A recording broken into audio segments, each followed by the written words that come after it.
Bonjour, je suis Stéphanie Gervais de la Fondation Cerveau. Aujourd'hui, j'ai le plaisir de me retrouver avec Caroline. Caroline qui a accepté de témoigner aujourd'hui sur son parcours de santé mentale. Alors Caroline, j'aimerais savoir qu'est-ce qui t'a amené à témoigner aujourd'hui? Bien, d'abord, merci beaucoup de m'accueillir.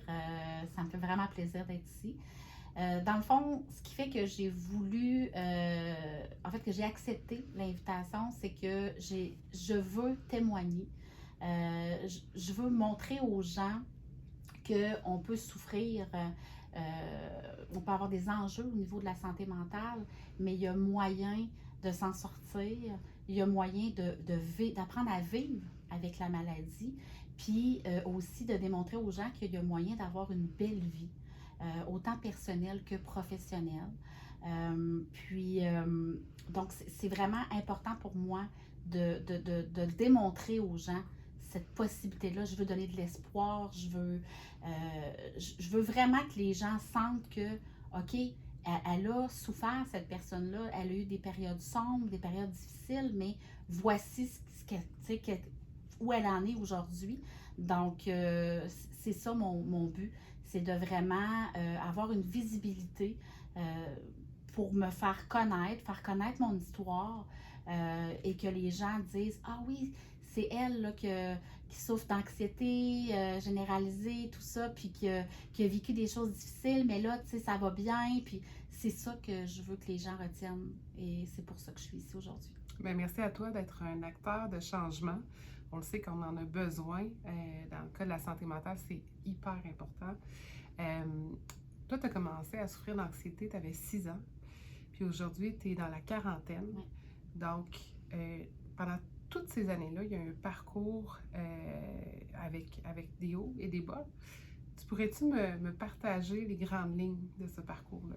Oui, ben en fait, il y a eu, tu dis des hauts, des bas. En toute transparence, en toute honnêteté, il y a eu beaucoup plus de bas que de hauts, malheureusement. Alors, oui, j'ai commencé à souffrir d'anxiété.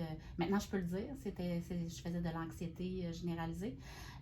Donc, beaucoup d'angoisse, de stress et tout, à partir de l'âge de 6 7 ans environ. Mais malheureusement, j'étais pas bien. C'est pas que mon entourage était pas. J'avais des bons parents, j'avais une bonne mère, un bon père qui aimaient leurs enfants, mais tu sais, Tu n'étais pas ils sensibilisée n'étaient à pas ça. sensibilisés à Exact, ça. ouais. À l'époque, si on recule de presque 40 ans, Ouais. il n'y avait rien, on ne voyait rien à la télé, Non. il n'y avait pas de films, pas de documentaires, on n'avait pas les réseaux sociaux. À l'école, il n'y avait pas de sensibilisation par rapport à ça non plus. On n'entendait pas parler de ça du tout. Donc, le parent, de voir que j'avais des symptômes, que j'allais pas bien ou des choses comme ça, ils n'ont jamais investigué, ils n'ont jamais été plus loin. Tu sais, c'est comme, bon, elle est juste plus stressée que la normale. Ou, Exact. tu sais, Oui, parce que la santé mentale ou l'anxiété, voire l'anxiété spécifiquement, était beaucoup perçue comme des périodes de stress plus ouais, intenses. ouais, Puis que, évidemment, ça, ça va passer. Alors, exactement. exact. Ça va, c'est arrivé, ça va passer. Puis je me souviens que mon père, dans toute sa bonté et sa gentillesse, à un moment donné, j'ai fait une espèce de petite crise. J'allais vraiment pas bien, j'étouffais, j'avais de la difficulté à respirer, bon, tout ça. Et mon père faisait ce qu'on appelait, voyons, de l'hyperventilation. Alors, mon père avait appris à souffler dans un sac en papier. Alors, mon père me donne ce sac en papier-là, puis il me dit: quand ça t'arrive, souffle là-dedans.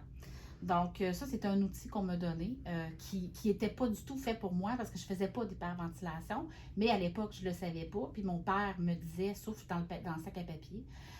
J'ai tellement fait rire de moi avec ce sac-là. On s'entend, je le traînais avec moi partout. Puis quand ça m'arrivait, et ça m'arrivait de plus en plus souvent avec les années, de mal filer, d'avoir des symptômes qui s'amplifiaient. J'avais toujours mon petit sac en papier pour souffler dedans, jusqu'à temps qu'à un moment donné, je me rends compte que ça change absolument rien, malheureusement. Ouais. Donc, j'ai mis ça de côté.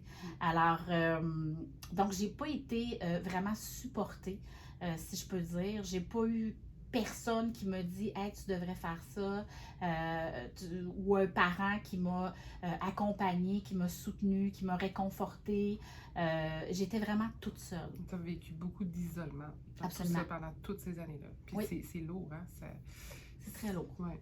Ouais. Puis, heureusement, tu as eu des bons traitements Oui. dans les dernières années. Aujourd'hui, tu vas mieux. Oui.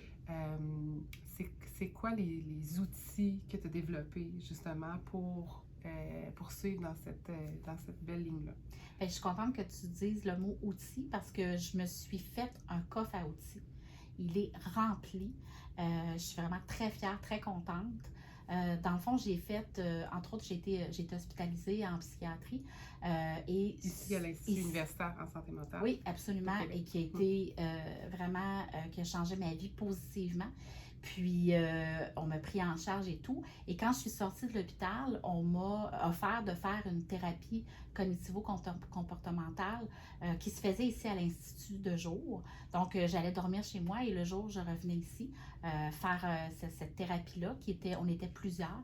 Et ça aussi, ça a changé ma vie parce que il y avait plein de gens qui, comme moi, avaient des symptômes, avaient des enjeux au niveau de la santé mentale. Alors, on se sent beaucoup moins seul aussi. On se sent compris. On sait que le partage et l'écoute font intégralement partie justement, pour aller mieux, pour se sentir compris, accepté dans ce qu'on vit. Là.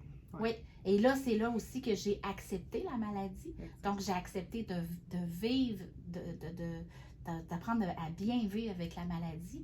Et donc, cette thérapie-là m'a beaucoup aidée. Et puis, en parlant avec des gens aussi, on se donne des trucs entre nous, tu sais. Et puis là, j'ai découvert la méditation. J'ai découvert des techniques de respiration. J'ai découvert aussi, puis de toute façon, ici à l'Institut, pendant justement la thérapie cognitivo-comportementale, on nous fait faire de la relaxation pendant certaines périodes et tout. Donc, j'ai découvert ça. J'ai découvert l'alimentation aussi, de bien s'alimenter. Ça peut avoir un lien aussi. J'ai appris que les grands anxieux, on a de la difficulté à vivre avec quand on est trop fatigué. Donc, les symptômes ressurgissent plus facilement. Alors, j'ai appris à prendre soin de moi. J'ai fait aussi des thérapies individuelles, c'est-à-dire que j'ai vu un psychologue, j'ai vu aussi, qui m'a aidé beaucoup, de parler de ce que j'avais vécu et tout ça, et de ventiler, hein, puis de sortir tout ce que j'avais supporté dans les dernières années à quelqu'un qui est pas en conflit d'intérêts et puis qui est, tu sais, fait ça j'ai bien aimé. Et ce que j'ai adoré et que je propose et je suggère à tout le monde, c'est des ateliers psychoéducatifs. Donc là, il y a des beaux échanges, encore une fois, des outils qui nous sont donnés précisément pour les gens qui souffrent d'anxiété. Exemple au travail, quoi faire quand ça nous arrive. Fait que moi, j'ai fait beaucoup d'ateliers psychoéducatifs. J'ai fait aussi une thérapie en mentalisation qui m'a beaucoup aidée aussi, qui était en groupe. Moi, ces outils-là, honnêtement, j'ai tout emmagasiné ça. Bon, c'est sûr que j'ai pas tout retenu parce qu'on s'entend qu'il y a beaucoup de matière, il y a beaucoup de choses, mais j'ai retenu ce qui me concernait moi, ce qui me convenait, et j'ai mis ça dans mon coffre. Et quand j'ai des symptômes qui ressurgissent, quand j'ai des moments un petit peu plus, si je peux dire, je me sens un peu plus anxieuse, je me sens un peu plus fragile. Oui, parce que l'anxiété, ça fait partie de toi, de ton quotidien. Tu te soignes, oui, mais en même temps, tu as accepté de l'intégrer dans ta vie. Oui, absolument. Donc, moi, je sais que je vis avec une anxiété généralisée et un stress post-traumatique. Et puis, j'ai tendance à faire des dépressions saisonnières aussi. Alors, je sais que j'ai ça. J'ai les diagnostics. Je ne suis pas un diagnostic, mais ça fait partie de moi, ça fait partie de ma vie. Et je le sais, et je sais reconnaître mes symptômes maintenant aussi. Je sais quand ça monte, quand ça s'en vient, et je sais quoi faire pour les faire baisser. Maintenant, je sais que je ne suis pas en danger, que je ne mourrai pas de ça. Ça aussi, c'est apaisant de savoir que, OK, on n'en meurt pas.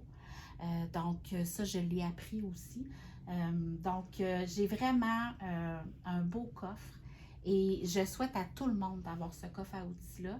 La seule chose, il ne faut pas regretter parce que ce que j'ai vécu, c'est la femme que je suis aujourd'hui. Exactement. Mais par contre, si j'avais pu avoir ce coffre-là étant plus jeune, assurément que ça m'aurait évité un paquet d'embûches que malheureusement j'ai dû supporter justement parce que j'ai pas eu d'aide au moment où ça aurait été opportun à ce moment-là. Exactement. Donc, c'est ça ma mission, mon pourquoi, c'est je veux absolument que les gens puissent détecter rapidement les symptômes pour justement être pris en charge, être écouté, être supporté, être compris, être aimé, être réconforté, puis d'avoir les bons outils au bon moment pour justement avoir une belle vie. Exact. Ton partage aujourd'hui, il est très important, il est très inspirant. Puis on espère vraiment que ça va faire en sorte que ça va aider des gens qui vont en avoir besoin, puis qui vont aller de l'avant pour aller chercher ces outils-là.